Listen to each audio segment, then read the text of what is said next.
Standard TV, Info Magazine. Mesdames, Messieurs, bonjour. Bienvenue au magazine hebdomadaire du Standard Télévision. Je m'appelle Jeff Mboui.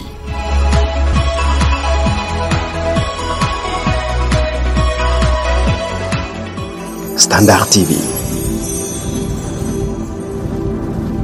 la chaîne impartiale. D'abord, cette information. Les ouvriers du projet d'urgence et résilience urbaine de Kananga-Purik ont touché depuis mardi dernier leurs arriérés de 3 mois. De précisions ont été données au cours d'un point de presse animé mercredi 30 octobre dernier. Alexandre Moulumba pour d'autres détails. D'après M. Jean-Michel Bunga, coordonnateur du projet Purik à Kananga, plus de 1000 ouvriers recrutés par l'OVD dans le cadre de ces projets ont été payés. Donc ce qu'il y a à retenir, c'est que le Purik, à son niveau, s'est acquitté de son devoir qui est celui de payer tous les ouvriers qui étaient utilisés par l'OVD. S'il y a eu un petit souci d'ordre technique, ça sera régularisé dans les 48 heures qui suivent, après que nous ayons reçu les rapports de la BCDC au sujet de la victoire. Jean-Michel Mbungu a également expliqué que les ouvriers non payés seront servis dans quelques heures, le temps d'harmoniser avec la banque. Le mot de la fin, c'est de demander à tout le monde qui attend sa paye de pouvoir se patienter. La situation sera régularisée. Mais aussi, ce que je peux demander, dire à nos frères, c'est la culture de dialogue. Nos portes sont ouvertes, matin tout comme le soir. S'il y a une situation qui semble être floue, au lieu de prêter oreille à ceux qui désinforment l'information, ils peuvent constituer une délégation pour venir vers nous et avoir la vraie information. Véritable ouf de soulagement pour l'orphelinat de sœurs de Saint-Vincent-de-Paul de Kananga. Des vivres et non-vivres dont de la Fondation chrétienne Bernabé Mouakadi ont été remis samedi dernier. Objectif, communier avec 2 enfants qui sont hébergés dans cet orphelinat. Alexandre Moulumba pour d'autres détails.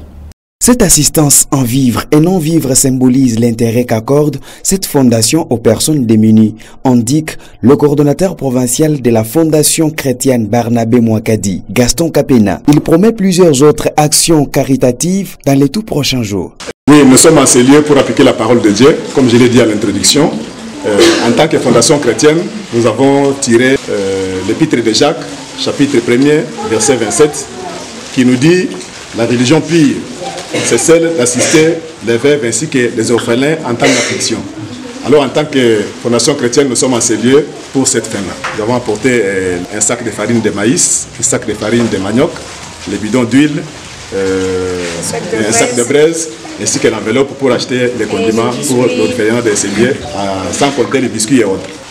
C'est un don provenant des visionnaires de cette ASBEL, qui est l'apôtre Barnabé Mouakadi Mwamba, qui nous a mandaté en ces lieux pour lui représenter. Bientôt il sera dans nos murs, mais il nous a d'abord mandaté pour voir ce qu'il y a et faire ces gestes ici. Nous avons vu qu'il y a un besoin, mais avec le peu que nous avions, nous avons pensé à commencer d'abord par ici.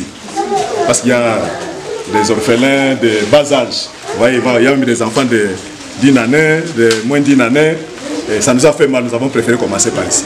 Pour sa part, la sœur Pauline Manzanza, représentante de la responsable de cet orphelinat, salue ces gestes et invite les autres partenaires à emboîter les pas. Et nous sommes joyeux de voir la Fondation Mouakadi de venir en aide aux orphelins et aux enfants pauvres, parce que ces enfants sont abandonnés et parfois les gens pensent que c'est de leur volonté qui sont devenus comme ça, mais c'est la volonté de Dieu.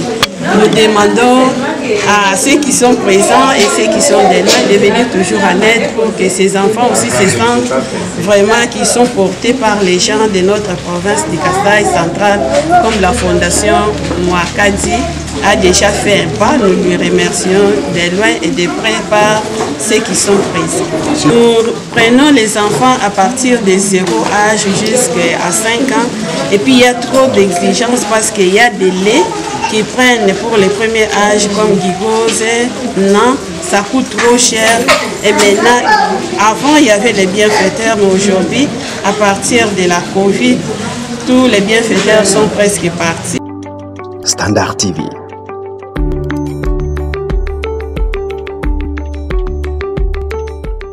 Autonomisation de la femme face à la dépravation de mœurs, défi à relever, c'est le thème qui a été au centre de la conférence annuelle du Parlement des femmes, une ONG œuvrant dans la capitale congolaise.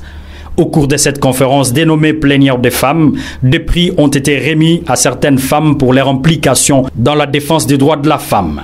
Parmi les bénéficiaires de ces différents prix figure Nathalie Kambala-Loussé, directrice pays de l'ONG FMMDI. Elle a reçu un trophée, un diplôme de mérite pour sa lutte acharnée en faveur de la valorisation et l'autonomisation de la femme congolaise, en général celle du Kasaï central en particulier. Standard TV. La politique.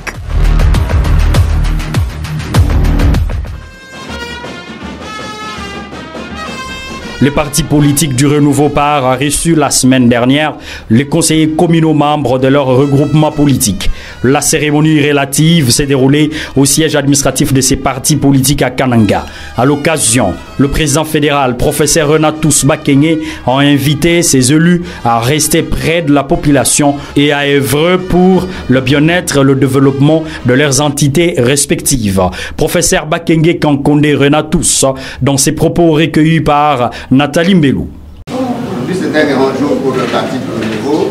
Nous sommes venus honorer, s'il faut le dire, honorer nos honorables, parce que le parti du Renouveau, dans la compétition politique qu'il y a eu, n'a pas eu de députés nationaux ou de députés provinciaux, mais il a eu, je voulais dire, l'heureuse chance d'avoir des conseillers municipaux.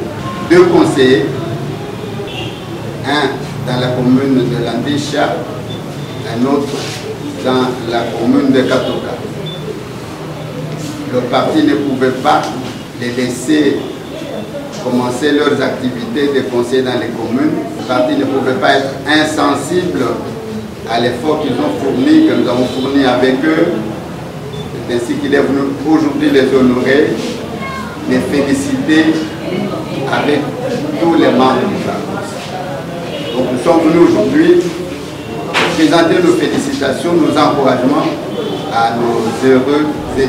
Enfin, conflit frontalier à Dimbelenge entre les Baluba et les Bakwaluntu, un acteur de la société civile, appelle à l'implication des autorités tant locales que nationales. Dans un échange avec la rédaction des Standards Télévision, le coordonnateur de RFDF précise que des mesures urgentes doivent être prises afin d'éviter les pires. Félicien Matamachi. Nous suivons de près la situation qui prévaut dans le territoire de Dimbelenge, secteur de Lubudi, dans le groupement de Bakwakabang, ce chef Kaninda. Donc les membres du COLA, RFDF et aussi les membres du comité local de protection basé à Munkamba ont alerté la situation de tensions qui prévaut dans ces groupements.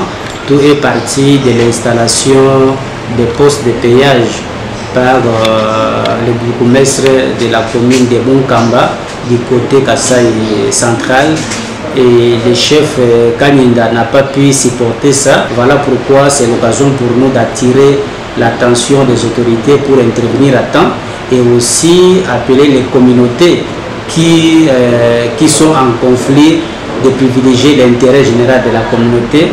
Les conflits de bagarres ou de tueries ne vont pas nous faire avancer.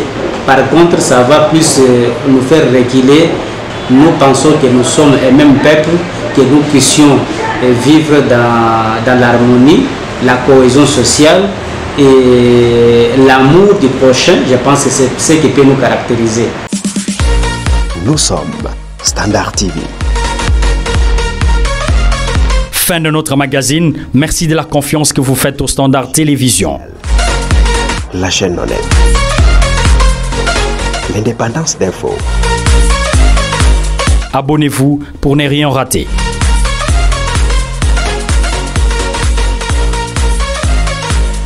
Le Standard.